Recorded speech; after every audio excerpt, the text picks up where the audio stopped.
अगर आप चाहते हैं जवाहरलाल रसीला एंटरटेनमेंट का ऑडियो वीडियो सबसे पहले आप तक पहुंचे तो हमारे चैनल को सब्सक्राइब करें और साथ ही साथ बेल आइकन के बटन को जरूर दबाएं। Presented by Rasila music DJ Umesh Sukhipur बाजार।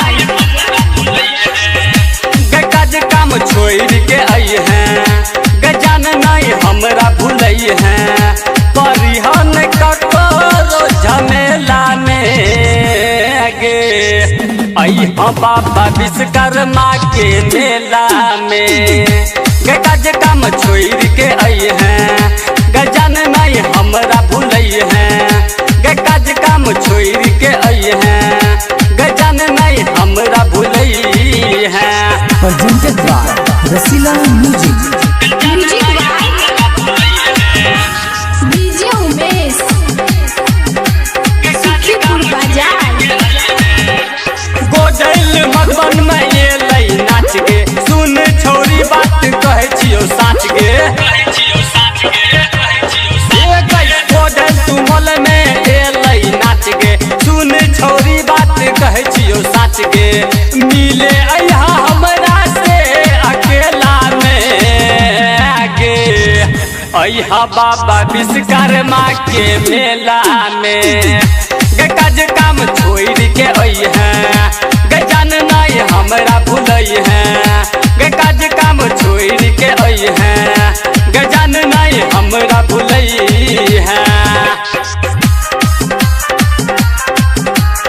म्यूजिक डीजे उमेश सुखीपुर बाजार। मम्मी से अहन गैनु क्या का बुझतो ने बाबा यहाँ लाइट बुझा का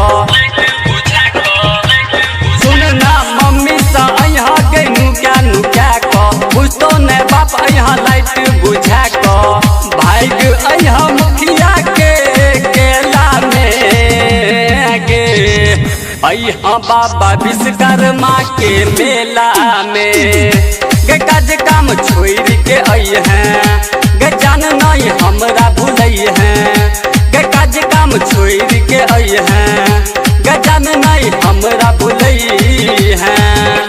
presented by Rasila music DJ Umesh